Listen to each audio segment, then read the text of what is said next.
Hello fempreneurs, Lyndsie Barrie here. I'm just out for a hike with my dog and my bear spray just outside of the beautiful little town that I live in, overlooking the Rocky Mountains here in Alberta. And I want to talk to you today about the fact that people don't remember what you posted on Instagram and Facebook. What they remember is that you cared enough to post. And I heard this from Rachel Hollis. I heard her say that on stage at this amazing event that I went to in San Diego in 2019 called the Influencer Conference. It was held by Brennan Burchard. And as he does, he had a bunch of his awesome, influential, amazing friends on stage, and Rachel Hollis is one of them. And she said, people don't remember what you posted. They remember that you cared. So the problem I see with a lot of fempreneurs is they go dark on social media for a little while because they've had some heavy life stuff come up, or they've just been lacking inspiration and motivation. Maybe they just don't know what to post, and all of a sudden a week's gone by and they haven't posted. This is when the overthinking it starts to kick in. They start to think, oh my gosh, I've been quiet for a while and I don't even know how to break the silence. I feel like I have to tell people why I've been quiet on social media. And then it's that whole fight, flight, or freeze thing. And they just continue to stay frozen. Or they flight and they just say, this is too hard. This is too scary. So what I want you to do is just think about the fact that people don't remember what you posted. They remember that you cared. So there's a really slight, small, teeny weeny little, less than 1% chance that people have actually noticed you haven't been on social media. First of all, you're giving yourself way too much credit if you think people have noticed that you haven't been on social media. They are busy. They are paying attention to what's being put in front of their faces. They're not taking the time to think about the fact that you have been missing from their Instagram feed. Now, this is a good thing. So, for example, today's podcast episode that you're listening to right now, I'm going to add, so this is going to be a double whammy podcast episode with so much juiciness because I haven't put a podcast episode for a little while. I feel like it's been probably 2 weeks. And during that time, we had the Fempreneurs Conference. A lot of awesome stuff has happened. Some other stuff has happened that's kind of pulled my attention away from putting up another episode, but I've also just been sitting in that place of wanting to feel very clearly called to talk about something specific on this episode. But I also have a recording from an Instagram Live, which I'm going to share with you today.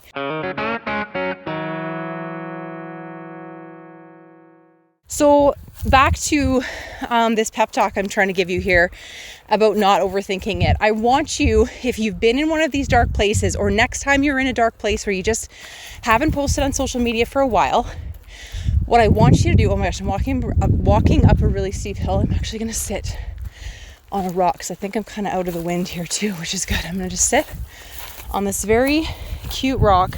I want you to stop overthinking those times when you get a little bit quiet on social media for a while and you're having a hard time getting back on social media.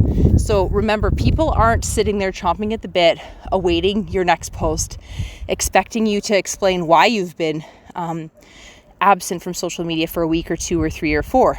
Just get back on there. Just get back into it. Post anything that you feel is valuable to even one person.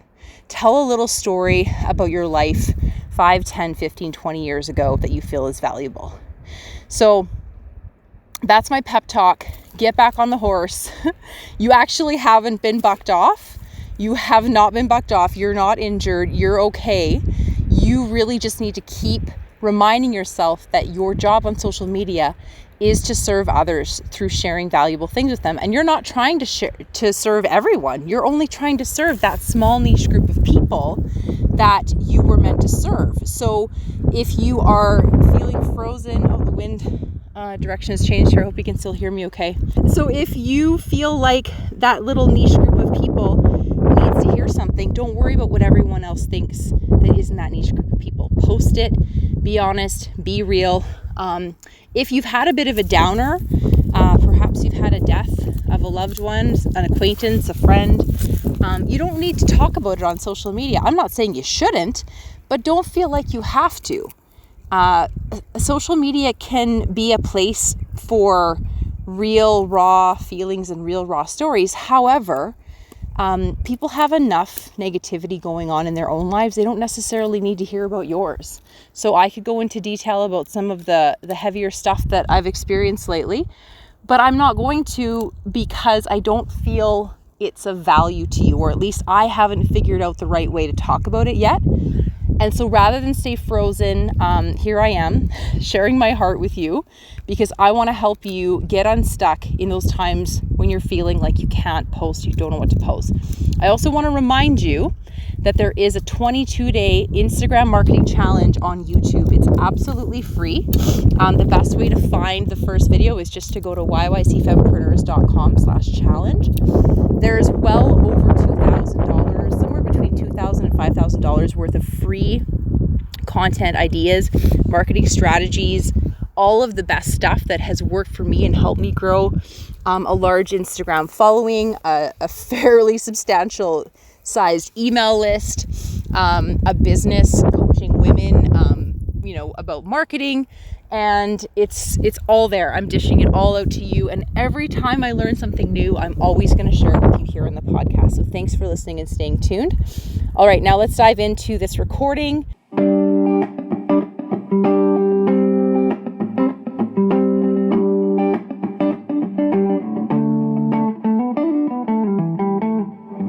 Let's get her on here. All right. Renee, there she is. Hey, girl. Hey, how's it going? Good. How's the weather in Kelowna? Is that where you are right now, Kelowna? Yeah, it feels like an October day, so like fallish. Yeah, Okay. That's but good. That's good. we are a few days away from getting on a plane to go to Costa Rica for the March Mm. break, so I'm not complaining. Oh man, cheers to that. Atta girl. Right? Woo. Yeah. So I was so happy to learn that you are also super tall and you're also in love with purple. I think we instantly have a lot in common with that. You're tall So too? I am 5'10". So Okay. not quite as tall as you, Yeah. but I love tall women because Mm-hmm. then I don't feel like the tallest person in the room for a change, which Right. is fun. I know. It's interesting. I'm always the tallest person, which is like for somebody who is an extroverted introvert, it's a little bit much because you're always the one standing out. Everyone's Yeah. looking at you. And the people that know me laugh because I am the most uncoordinated, lanky person. And so, yeah. Well, that's good. That's good. I think this has been a fabulous introduction to the one and only Renee, who lives in Kelowna, is off to Costa Rica. Favorite color Mm. is purple. She's 6 feet tall, a total bombshell, business building babe. And I'm excited to have you share with the audience today some of your business building tips, and more importantly, why you're so passionate about helping women start and grow their businesses. So like, take us back to Renee as a little girl. Like, Mm. what were you like, and how did that person turn into this, female empowerment badass, basically? Yeah. So as a little girl, oh my gosh, I think I had like a normal childhood. But I was always the fun, goofy, inclusive one of my friends. And I always wanted people to be happy and excited and like rallying people together to just feel included, and have a lot of fun, whatever it is we were doing. And I think that's really transpired into the businesses I've created over the years. Especially now with We Wild Women, where I coach and train female entrepreneurs. And part of it is feeling like you're not going through this alone. But between the young girl Renee and the person that I am today, I've had a handful of businesses, an acquisition. I wrote a book. I'm in the process of writing another planner. And I used to run a very successful PR agency for funded technology startups, which was kind of like the 15 minutes of fame for me. And I started that business when I was 8 months pregnant with my first son. And in the same year of starting that business, welcomed my second son, Noah. So I have Irish twins. And so people always ask, how'd you do it? How'd you start this business and raise a family And quite frankly, I don't remember those dark days, but I do know that we applied business-like philosophies to our family life. So everything we were doing to be organized in business, from operations manuals to like meetings and all that stuff, we used in our business, in our family, and it's helped us to today. And my boys are now 8 and 9 years old, and yeah, we're just living an awesome, what I call integrated life. Wow, wow, wow. That's awesome. Okay, so yeah, I'm just so excited to learn more about you and what took you from your 15 minutes of fame, as you call it, to choosing to focus solely on women-owned businesses and helping them get off the ground and running. So how did that, like, where was the aha moment, or was it a person, or was it like a situation? How did you decide to shift gears? There was a few things. The first was in shutting down that agency. So there's a point in this like inflection point in my business where it's like I could either keep going and 2, 3 exit, or I need to take a break. And I never had a moment of rest through both pregnancies, through both newborns. Like they were in daycare full time, both when they were 5 weeks old. And even like the day after giving birth, I was on sales calls. Like my team needed me, my clients needed me, my co-founder needed me. And quite frankly, I was addicted to that lifestyle. And there was part of it that was escaping reality of becoming a new mother. So, but all of that to say, in the 6, 7 years I did that business, I burnt out really bad. And it was like this progress of like burning out. And finally one day I was just like, I can't do this. And so I wound down the business, closed it down, and I decided I was going to take some time off. But that didn't work out. I started a business right away after that, which was called the Family Academy, where I was teaching entrepreneur families how to live an integrated life. And what Okay. happened with that is I ended up becoming this couples therapist. I didn't like that. That's not what I signed up for. I'm not qualified for it. And quite frankly, I am such an empath. I was just absorbing all these people's traumas, and I just couldn't deal with that. Because here I am on this journey to heal, as opposed to actually being a therapist. But what I noticed in a lot of these conversations were how there was like a man and a woman partnership, marriage, and it was a lot of the wives or the females that were interested in starting and growing their business, because it was the men that were out growing their businesses. And they're like, I actually want to do this. I just don't know how to create this lifestyle, this schedule, this routine to be able to be a good mother, a good partner, and grow a business. And so I was like, okay, so these women really wanted business advice. They wanted to know, how can I create a sustainable business and have a good family life? And so we branched off. And I remember the moment that I came up with the name. I was sitting in a wine bar in London, England, by myself, doodling literally on a napkin ideas for what the framework of this program of We Wild Women would become, and also the name We Wild Women.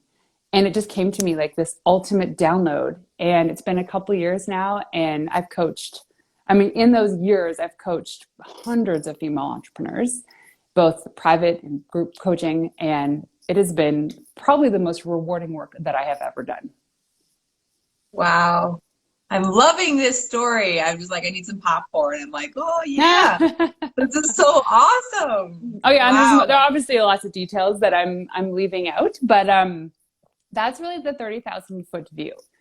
And in that Cool. time, going from being a 30-year-old new mother, and like in those past 10 years, like this year I turned 40, and really understanding that huge transition as a woman, as a mother, and like where I stand in this world.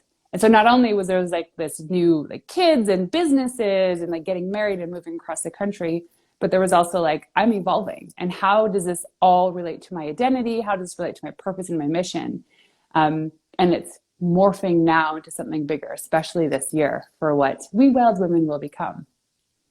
Awesome. There's something about turning 40. I turned 40 this coming August, and I wrote a book called Money and the 39 Forever Mom back when I was 33 years old. And I wrote this book about 39 Forever Moms because I had a business coach at the time that said, help me analyze my business and figure out who I loved serving the most and which clients I would clone. And it was the moms, right? And they were all over 39.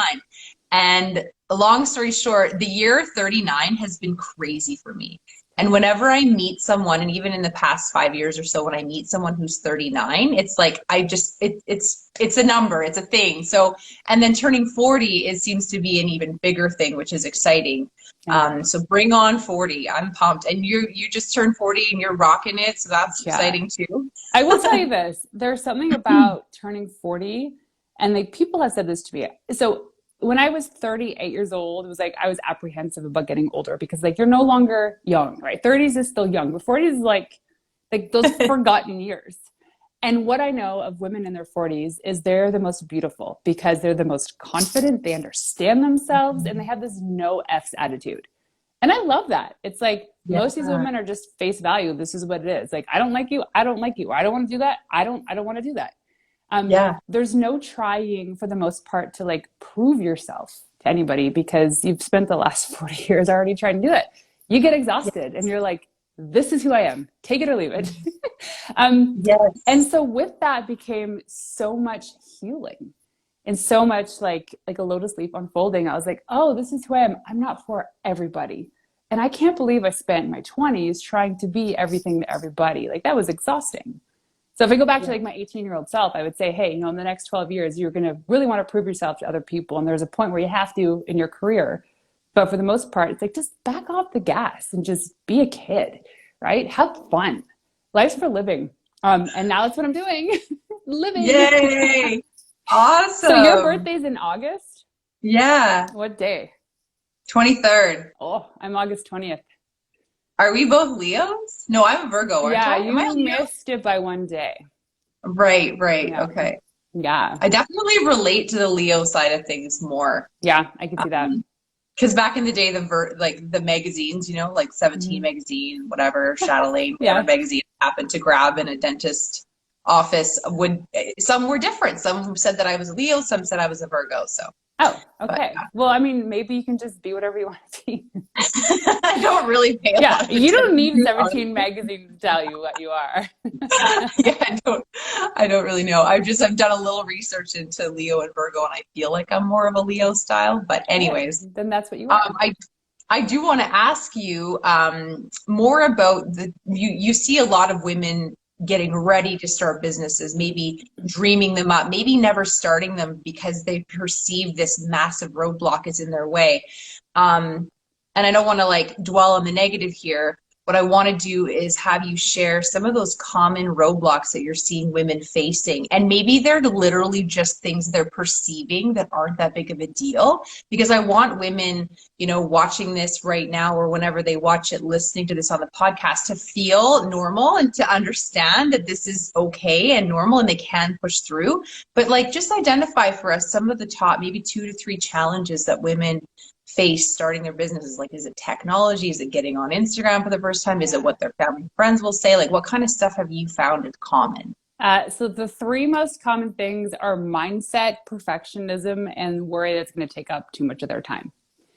Okay. And so the mindset thing is, who am I to do this? I've never done this before. Why would people buy from me? And it doesn't matter who you are. I've coached women that have $10 million a year businesses to those that just have an idea and they all think the same way. Even like people that have a master's degree, they're like, who am I to be the one to tell you about X, Y, and Z? Even though you're probably the most educated person on the planet. So it's the mindset thing. And it's the thing about it is there's no quick fix. And it's not like you just have a moment where you're like, okay, cool, my mindset's fixed, I'm good to go. It's a constant process. It's a constant personal development evolution. Because the person you are today is not the person that you need to be to run $1 million business, to run a $5 million business, and on and on. It's a constant working on yourself and understanding your own roadblocks, your own apprehensions, your own beliefs, and getting through those things. So the mindset thing is always where we start, no matter what we're doing. If we're going to start CrossFit for the first time, if we're going to start training for a marathon or start a business or be a mother, you have to get past the fact that, you're going to fail. And yes, you're going to suck when you first start, but everybody sucks when they first start. Right? And you can look at people that are on chapter 15 for inspiration, but don't think you're going to get there overnight. And that's the problem, is like, that's where perfectionism comes in. And people think they have to have the perfect branding, the perfect messaging, the perfect website, the perfect Instagram, everything to get started. No, you don't. One of my really good friends, Anna Lozano, she did a collaboration with Jillian Harris and was in her Jilly box with her journal last fall. And she has this beautiful story about how that happened. Yeah. And because of that big win for her, she's had a lot of women ask her, how do you start and market a e-commerce product-based business? And she's like, I got you. I know how to do this. So she arbitrarily threw this mastermind together. And what she did was like, hi, I'm Anna, and she has this huge following. And every day she talked about what's included in this mastermind. And the only thing that she did to promote it was put a PayPal link in her stories. There was no fancy funnels, no fancy landing pages, no fancy ads, nothing. It was like, you want in, here's my link, pay me, and we'll figure this out together. Love that. And I'm like, oh, that is messy, but that is awesome. Because if you're in the tech space, there's one thing that they talk about when you're first starting a tech company is the MVP, your minimum viable product. What is the one problem you can solve for your customer now? And it doesn't have to be pretty. Work on that and evolve on that and tweak that. And so there's the mindset, and then there's the perfectionism. And then the last thing is always the, I'm not going to have enough time for that. You can choose to have as much or a little time as you want. I will tell you this. If you want to start $1 million business, because every single female entrepreneur that is starting or in their first year of business, when I say, what is your 1, 3, or 5 year goal, is to make $1 million. It sounds so beautiful and it sounds so amazing. It's not for everybody, because that means you have to make $83,000 a month revenue. Your MRR has to be $83,000 a month. And then if you break that down weekly, people are like, oh, I have to sell a lot, or I have to figure this out, or I have to increase my prices. And so the time thing is, if you want to do $1 million a year business, going back to my story at the beginning, when I had those 2 babies in the same year, that business eventually became $1 million business. I was also working 50, 60 hours a week. I was on planes, giving talks, going to meet clients. There was no time. And so you can say, woohoo, I run $1 million a year business. But if it's only to say that you're doing it, then there's a disconnect with your purpose and the mission. There are a lot of women that I talk to are like, I want to figure out how to make $500,000 a year passively. Well, if somebody had the golden ticket to that, everybody would be doing it. It is impossible. The only way to do it is if you've already built the foundation, or you come from a very wealthy family that has all the resources to help you achieve that. So the time thing is something you either have to get over. So, right? It's not an easy thing to really digest. Or you have to find a plan, a partner, people on your team to help you gain your time back. So it's like buying back your time. So part of what I do with my coaching is we work through the Profit Foundation framework. And one thing is identifying all the things you do in a day that use the Eisenhower matrix. It's like do, delegate, delete, delay. What are the things you have to do, or delegate, or delete and delay?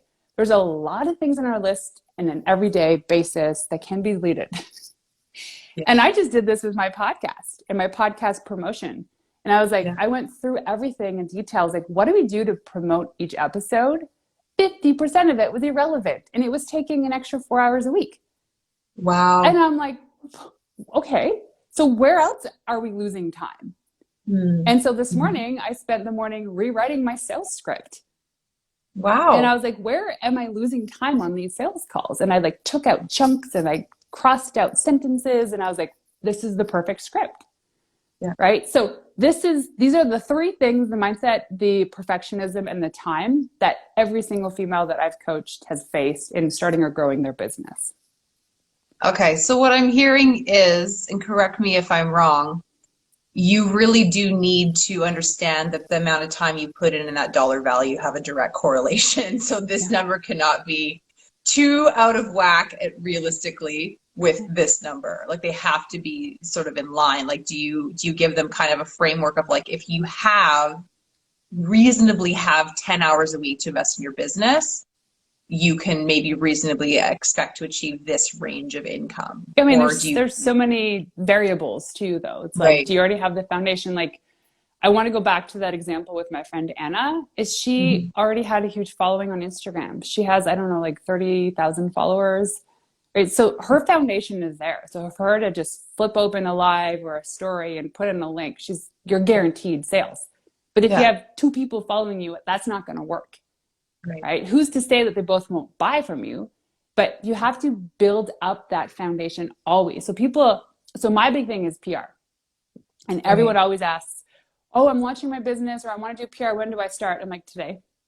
Because public relations is about relations. So PR means doing these lives, doing stories, asking people to come onto your podcast, asking someone to do a live with you. It's always like having touch points with your brand. I always say 8 touch points a day. So what does that mean? Is like how many times you're actually putting your brand out there, and it has to be at least 8 times a day. If it's a story, if it's an Instagram post, if it's a Twitter, if it's an email, if it's a sales call, it's something like, what are your 8? Make a list. Check, check, check. Do that every single day. Nice. And it doesn't take a lot of time. Like to be successful in PR, once you have like the foundation in place, is 10 pitches a week. That's 2 hours a day, and you can get some pretty good media coverage. Nice. But yeah, starting your business, I mean, there is such thing as passive income, but to get to the point of passive income is what people don't talk about, right? Like, oh, passive income in having a rental property. Awesome, sign me up. It's not going to start today because you have to find the place, you have to get the financing, you have to accept the offer, you have to do the renos. And then maybe in 6 months or a year from now, you'll actually start making passive income. Right. And God forbid you find horrible renters in the meantime, because that delays everything. You're going to find horrible customers and horrible partners and horrible everybody. So here's the reality about starting a business is there's a lot of people online that don't do us, they do us a disservice in making it seem like it's easy and it's quick. It's not, right? It's not. If you want something quick and fast, it ain't going to be cheap. If you want something fast and cheap, it ain't going to be fast or ain't going to be good, right? It's like the trifecta of business. Yeah. And so if you're really interested in starting or growing a business, it's going to take twice as long as you think. Yeah. Right. And like the $10,000 to $50,000 to $83,000 months will come, but you just have to keep showing up. Yeah. You can't take vacations. Right. Right. Yeah. And that brings me to my next question. I wanted you to talk a little bit about. So Instagram marketing tips in regards to making real connections. You're talking about this 8 touch points a day thing.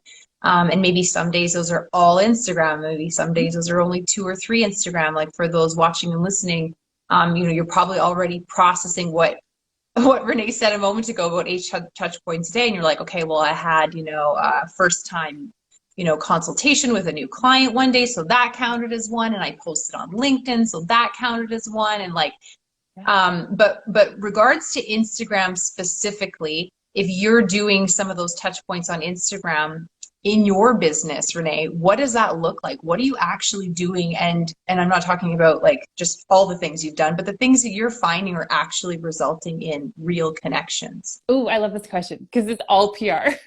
It's like my PR framework is called the PR engine. And it's finding and following people that are hyper relevant and providing as much value as possible. And value on Instagram, as we know, is followers and likes and comments. Right? And saving people's stuff. It's like, oh, this Renee girl, she's just saved my thing, or she just shared my thing. Who is she? What is she doing? And then you eventually, you build these relationships over time, right? A minimum 2 weeks. And just like, I think it was you and I, it was somebody else that I talked to yesterday. We were DMing back and forth. And then all of a sudden we got to voice memos. The voice notes in DMs is killer. And you know why? Here's the secret, is it's not cut and pasted. Right? There's so many cut and paste. Hey girl, I just watched your Instagram reel and blah, blah, blah, blah. It's like, how many hey girls are there?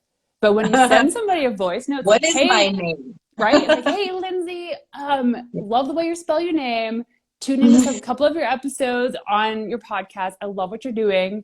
Maybe we can connect sometime over like a virtual coffee and see if there's any way I can support you. Something like that. It's like, oh, who is this girl? Right? Yeah. And I loved your email. I loved your email. It's like you said in the email, I'm sure you get lots of these. Yeah. And immediately that, just saying that alone set you apart. And you're obviously a PR friggin' brainiac, but that email was beautiful. It wasn't too long, but it was just really grabby. And it was like, I felt like you were talking to me. You know, when you said the name of my podcast in the email, you didn't say, I want to be, you know, on your podcast. It was like, yes, I want you to be on the Fempreneur podcast. Like, yes. And so many people send me those emails and I'm like, no, Right? because you've done nothing but talk about yourself in this email and you don't know anything about me, obviously. So you're a friggin' genius. And I'm so like excited that you're here talking more right now. And for those that are just hopping on, I didn't really do a proper bio in the beginning, but just if you're just hopping on now, Renee is the author of a book called, is it called We Wild Women? No, it's called Get Covered. So how to how to craft, pitch, and tell your startup story to get more customers. Right. Yeah. Okay. And you're the founder of We Wild Women, and you have a podcast called Into the Wild. Yes. How long have you had your podcast for? 2 years. So next month it'll be 2 years, and we're on episode 111 this week. Yeah. Awesome. Yeah, that's just a quick little bio for those of you just joining us now. I'm really honored to have you on. You've shared so much value so far in the episode. So do you have anything else around the marketing tips, specifically for Instagram, specifically for making real connections? I think that people think marketing means one thing, and to me, it means making real connections, like as you just described with the voice notes. 100%. So I think when you look at where PR stands in like the marketing silo, I think it stands above everything else, because marketing really is about connecting with your ideal customer. It's about them feeling, oh, they're listening to me. Oh, you're saying what I'm thinking. But PR is about building those relationships. And I'll say this, I don't know a single successful entrepreneur that hasn't gotten to where they are without those relationships. And if there's one thing anybody can do at any stage of business, is to come up with a basic PR plan, of which is connecting. So there might be some overlap, because people will be like, that's an Instagram play. But yes, it's part of PR. It's connection, it's creating relationships. So where you can create relevant relationships, do it. And deliver results, deliver value. I've done so many free talks, and like I've done a lot of these things because I know the value in giving that information to the people that need it. And then there's a point where it's like, I'm going to charge for this, right? Yeah. That's the other thing too, is people make sure you're charging for your services. Right. But it always comes down to that. And it's always like how, like, I remember there was a good year that every Friday, part of my connection point was to make an intro to 2 people I thought I should meet. Hey, Lyndsie, you should meet this. I believe that you guys probably have a really good potential connection in harboring a guest on your show or something. And yeah, so I used to do that, and that was super relevant. Then I got to a point where I didn't know who to introduce to. Yeah. So you must have really, really nailed that one to the point where you were like, okay, I need some new people in my funnel here, because right? all these connections have been made. Magic has been made. Exactly. So going back to those 3 things in biz building, it's always an evolution. The first thing you launch is never going to be the right thing. It's never going to be perfect. But look for cues in your customers' messaging. Look for what they're saying. Look for the problems that they're having and how you can solve that for them. Because people don't buy because of you. They buy because of the problem you solve for them, right? It's always the what's in it for me. If you can answer that question, then you're gold. Yeah. Thank you for saying that. I definitely have a lot of new fempreneurs that come into the community, and whether they take the marketing school that I offer or whether they just come to a few events, and they will often say, you know, after they've built their website and built their logo and, you know, launched their first, you know, lead magnet or program or whatever, and then they're like, all of a sudden they're shifting gears and they're like, I've realized that that's not the thing. It's this. And I think they have a little bit of frustration with that. But it happened, like, I love that you said it happens to all of us, because it happened to me. It's happened to me a few times. And like you said about your friend that popped the link into her Instagram stories, all these people came to her and said, we want this. It looks like you can teach us this. And she was like, well, yeah, I can throw that together and teach it tomorrow if I need to. Like, we have these things that sometimes others see in us that we don't even realize we should be offering the world. So you can't get to that point without putting that first thing out there that doesn't necessarily end up being your thing long term. So thank you for bringing that up. Yeah, it's a messy start, and that's okay, because as Angie Lee says, perfect is a lie. Nothing is perfect. And if you're okay with something being 80%, then just go with it. Yeah, totally. Okay, well, thank you so much for being on today. I could literally keep you here for hours asking you a million different questions, but I want to make sure I respect your time and our listeners' time. How can people get in touch with you? Cool. Yeah, they can connect on Instagram. It's Renee_Warren. So 2 E's in Renee. And you can check out what we're doing on wewildwomen.com. We just launched our Wild Collective, which is a monthly membership for female entrepreneurs. And that's kind of beta live right now, but there's a handful of women that are already been in it for a few months. We talk about beta, so we're going back to like the messy first start. Is a quick story is in December, I said, hey, I'm going to do this thing. It's an accountability group. I don't know what I'm doing, but who wants to join? And I had 12 women sign up. And I was like, okay. And we did it for 3 months and they kept paying. And I was like, okay, so you want to keep doing this? They said, yes.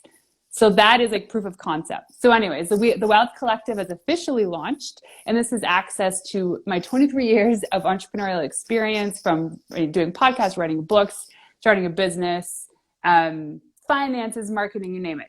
We talk about it. And yeah, and then we have some really cool things coming up in the fall, but if you follow me on Instagram, you'll hear all about them. Awesome. Yeah, and definitely your book is on Amazon. Mm-hmm.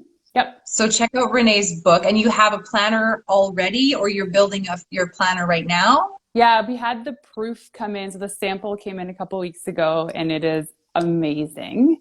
Yeah, just the logistics of COVID made it slow down, but that should be available in the fall as well. So yeah, so tune in also Into the Wild podcast, and we talk all about this stuff as well. Nice. Absolutely. Well, thank you so much for reaching out. This is, you're a perfect fit for the women here in the YYC Fempreneur community, and you've shared so much values. You did mention at one point that you, if you could talk to your, late teens, early 20s self, you would tell her to, maybe, I think what your words were something around, know that you're going to have to prove yourself, but try not to care so much what people think, or something like that. Do you want to leave our younger fempreneurs with anything else around what you would tell your 18 to 22-year-old self? Yeah, don't take it so seriously. There's going to be points in your career, in your life, where you do have to prove yourself because you are just starting out. But I mean, just take it day by day. Don't be so hard on yourself, and it's okay to be messy. Okay, awesome. And I'd like to invite you back at some point in the next 3 to 6 months to talk more specifically to high school girls. Because I don't know about you moving from high school into the world of PR, but I did not know that anything that I'm doing in my adult life was even a possibility for me career-wise when I was in high school. So I'd love for you to share, at a later time, more about that story of how you discovered, your career that led you to having this business you have now. Because I do 100%. Think there's a lot of girls out there that are trying to figure out what to do when they grow up. And it's such a huge, wide world of options now. I think it can be overwhelming, and I think hearing some of us share our stories can be really helpful. So I'm going to do like kind of a bundle of episodes that are focused on teen girls here in the future. So would love to have you back for that, Renee. For sure. I would love that. Thank you. So honored. Yeah, you're welcome. Okay, well, have a great day, Renee, and thanks everyone for tuning in. Thank you. Bye.